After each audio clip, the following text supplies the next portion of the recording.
Halo guys, di sini saya akan menjelaskan bagaimana cara menjawab soal-soal Mahiyop yang sering keluar di ujian, di ulangan juga. Di sini saya akan menjawab sekitar 30-an soal.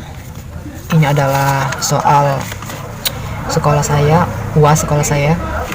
Saya sengaja ambil, tidak saya kumpulkan untuk belajar di semester depan. Saya lakukan ini sebagai strategi saya supaya mendapatkan nilai besar.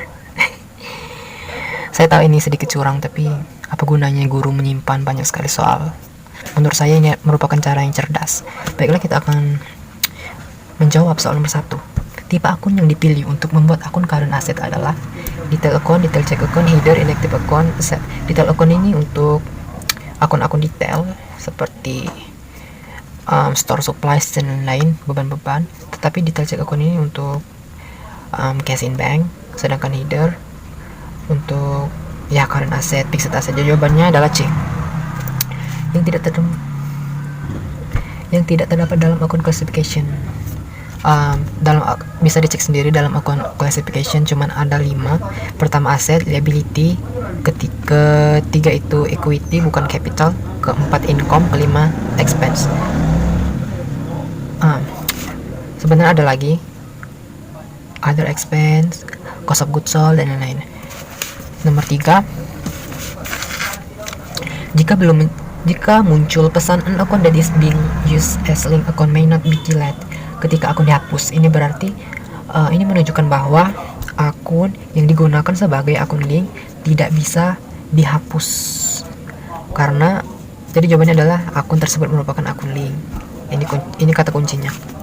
Muncul pesan duplicate account number pada saat membuat daftar akun mengindikasikan bahwa duplicate itu kan berarti ganda, berarti nomor akunnya ganda, berarti kode akun telah digunakan.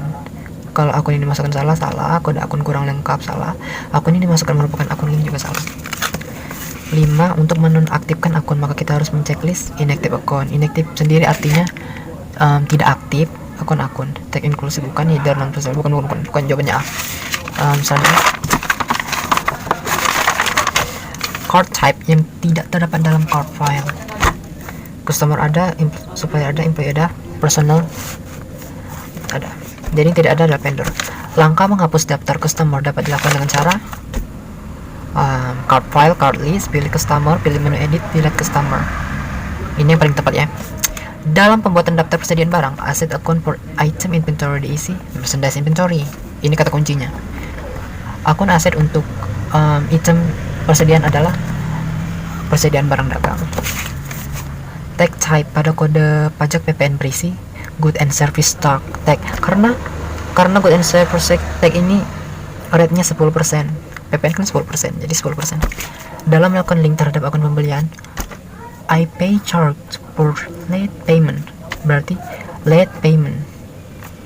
Ini kata kuncinya adalah late payment sendiri artinya pembayaran yang telat. Saya membayar denda untuk pembayaran yang telat, akan diisi late fees paid yang artinya late fees paid, pembayar denda telat membayar, seperti itulah. Akun equity yang dalam mengentri saldonya bertanda minus adalah capital stock, enggak minus, dividen. Ya, dividen ini sama dengan price karena dividen ini debit, saldo karena dividen ini saldo normalnya debit bukan di kredit, sedangkan equity itu saldo normalnya kredit. Yang ini juga kredit. Jika pada amount left to be allocated bernilai 0, ini berarti kita sendiri sudah tahu kalau nilainya 0 berarti sudah seimbang. Langkah mengentri saldo awal customer adalah ini yang paling tepat. Pilih menu setup, balance, customer balance. Sedangkan ini purchase, sales, account, supplier, ini salah semua. Jadi jawabannya adalah customer balance. Kolom pre-order dalam mengentri saldo awal supplier berisi nomor faktur. Tanggal faktur bukan, intinya nomor faktur.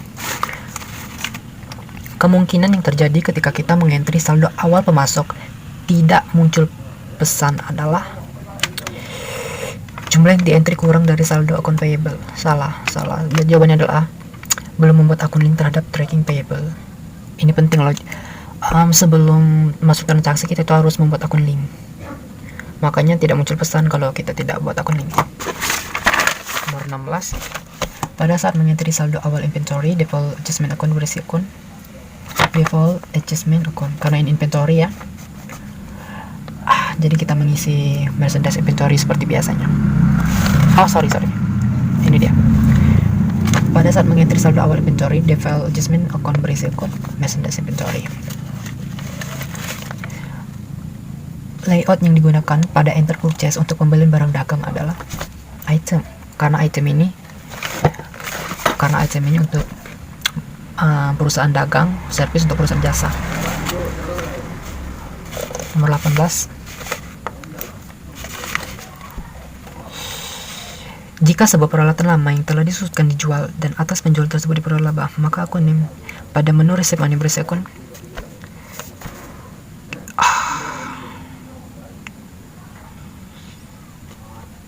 cash in bank debit dan atas penjual tersebut diperoleh laba, berarti dapat laba ya. Jika sebuah peralatan lama yang telah disusun dijual, berarti equipment account debitnya juga debit.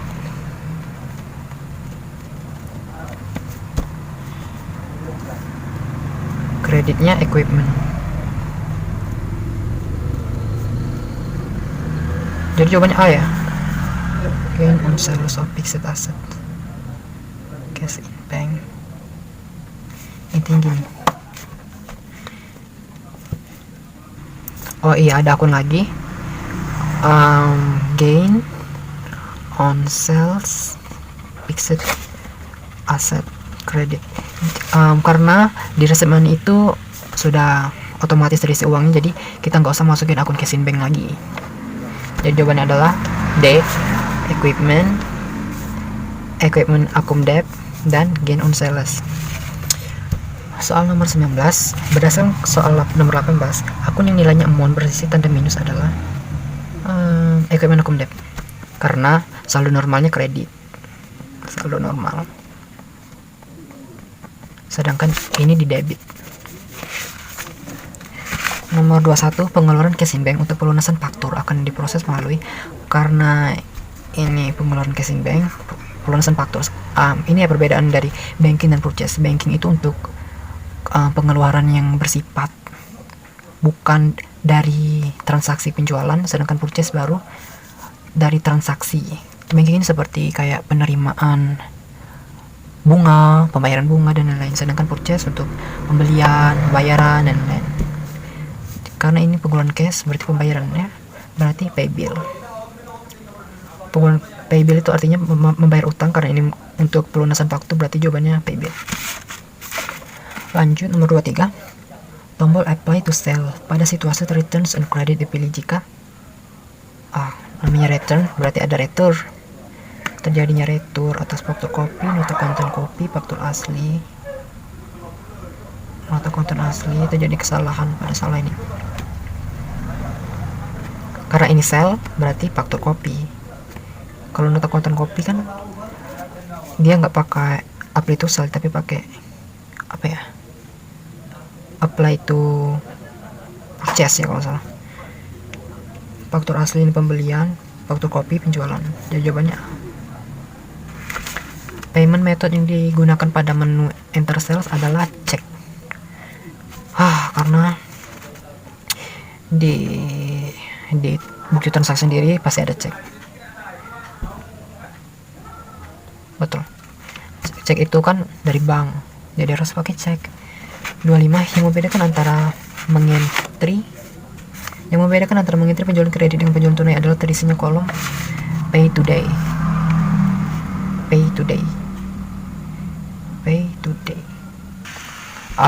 Penjualan kredit nggak diisi pay today, sedangkan penjualan tunai diisi pay today. Itu aja.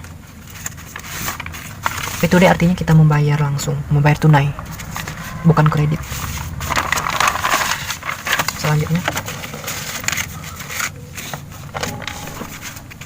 jika setiap penerimaan akan disimpan ke dalam dana sementara, maka kolom deposito account pada resep payment berisi account ini ya, kata kuncinya dana sementara, berarti undeposit funds. Undeposit funds sendiri artinya dana sementara, sedangkan cash in bank kas, petty cash, kas kecil.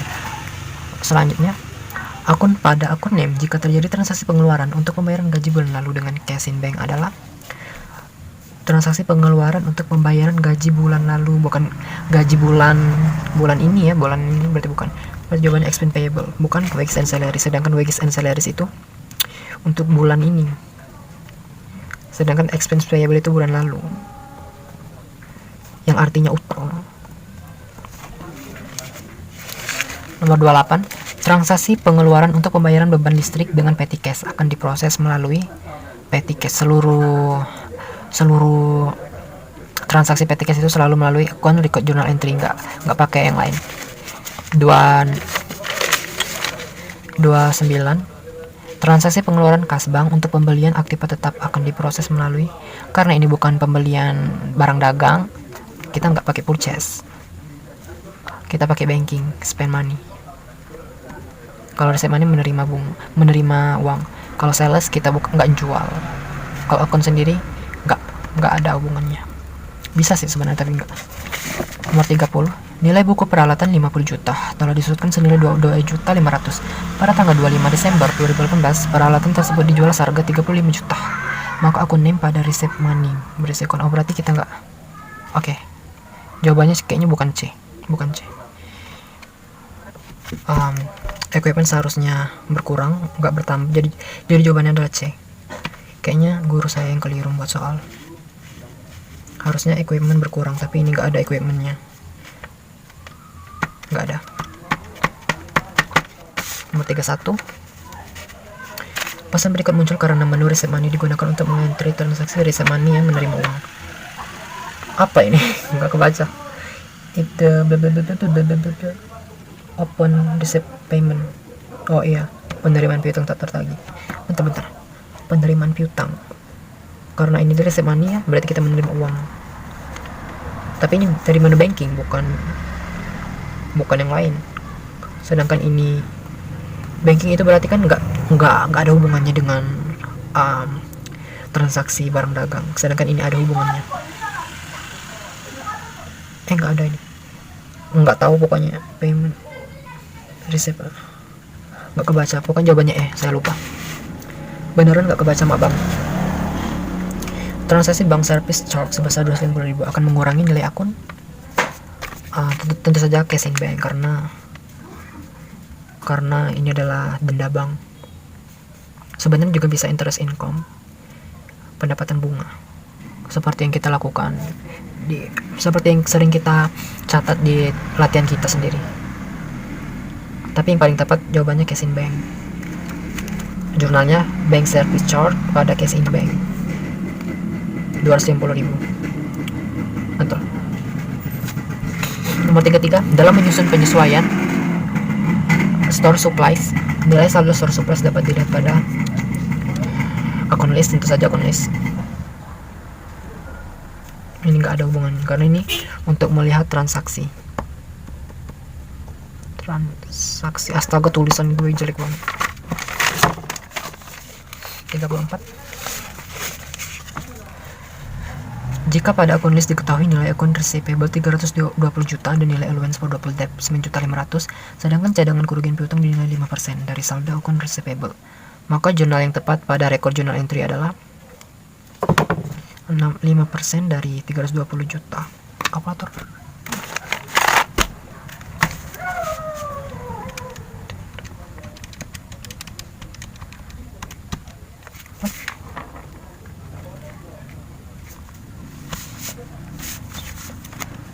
Juta tadi ya. Aduh. Dikurang 9.500.000. Betul, jadi jawabannya B. Jadi gini, kita kan disuruh mencatat kerugian piutang tak tertagih, beban piutang tak tertagih. Rumusnya gini, 320 juta dikali 5% sama dengan 16 juta dikurang 9.500.000. Jawabannya 6.500.000. Setiap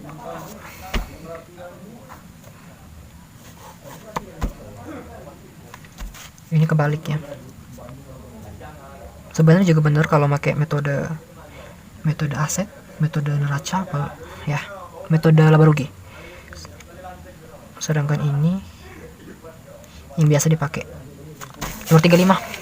Jika nilai PPN income dan PPN outcome pada akun list adalah 25 juta